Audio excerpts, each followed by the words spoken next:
Assalamualaikum warahmatullahi wabarakatuh. Hai semua, perkenalkan kami dari kelompok 7. Pada video kali ini kami akan mengulik secara rinci mengenai potret pendidikan di masa kini. Pendidikan merupakan suatu proses pembelajaran yang dilakukan kepada peserta didik supaya yang bersangkutan memiliki pengertian dan pemahaman yang baik mengenai sesuatu dan nantinya tumbuh menjadi pribadi yang gemar berpikir kritis dan menjadi lebih baik lagi, baik itu dari segi afektif, kognitif maupun psikomotoriknya. Pendidikan dibagi menjadi dua jenis, yakni pendidikan formal dan non-formal. Pendidikan formal ialah pendidikan yang bisa didapatkan dengan mengikuti serangkaian kegiatan atau program pendidikan yang terstruktur serta terencana oleh badan pemerintahan, misalnya melalui sekolah ataupun sebuah universitas. Sedangkan pendidikan non-formal ialah suatu pendidikan yang bisa didapat melalui aktivitas kehidupan sehari-hari yang tak terikat oleh lembaga bentukan pemerintahan. Misalnya, belajar melalui pengalaman, belajar sendiri melalui buku bacaan, serta belajar melalui pengalaman orang lain. Nah, hal ini juga kita sering sebut dengan sebutan otodidak. Di dalam situasi kita saat ini, yaitu di era pandemi saat ini, banyak sekali halangan dalam proses pembelajaran. Contohnya saja, saat ini tidak sedikit perguruan tinggi yang memberlakukan sistem daring dalam proses pembelajaran.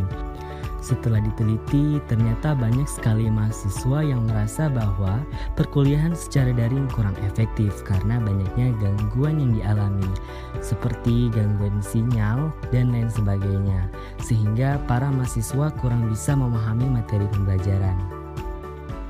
Yang pertama, di Indonesia sendiri pendidikan diatur dalam Undang-Undang Nomor 20 Tahun 2003. 2. Kualitas pendidikan di Indonesia pada masa ini cukup memprihatinkan. Ini dibuktikan dengan hasil dari survei kemampuan pelajar yang dirilis oleh Program for International Student Assessment atau yang disingkat dengan PISA pada Desember 2019 di Paris yang menempatkan Indonesia di peringkat ke-72 dari 77 negara. 3. Selain itu, di tengah adanya pandemi COVID saat ini sangat rentan terjadinya putus sekolah.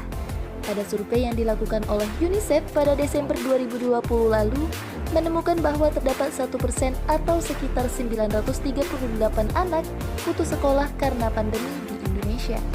Di antaranya, semua anak yang berusia 7-18 tahun terdapat 88% masih bersekolah, 11% putus sekolah sebelum pandemi, dan 1% anak putus sekolah sebagai dampak pandemi COVID-19. 4. Penyebab tertinggalnya pendidikan dan prestasi. Terakhir, pemberlakuan sistem daring di era pandemi ini memiliki dampak positif dan negatif bagi para mahasiswa. Dampak positifnya yaitu kita tidak perlu susah-susah untuk datang ke kampus, kita bisa melakukan pembelajaran dari rumah saja. Dan kita akan mudah mengikuti era perkembangan zaman di masa globalisasi saat ini. Sedangkan dampak negatifnya yaitu kita kurang efektif dalam belajar karena kurang media pembelajaran yang dimiliki. Kita juga tidak bisa bertemu secara langsung dengan dosen, teman, dan lain-lain. Baiklah, itu saja informasi yang dapat kami sampaikan. Semoga bermanfaat untuk teman-teman sekalian. Terima kasih, sampai jumpa.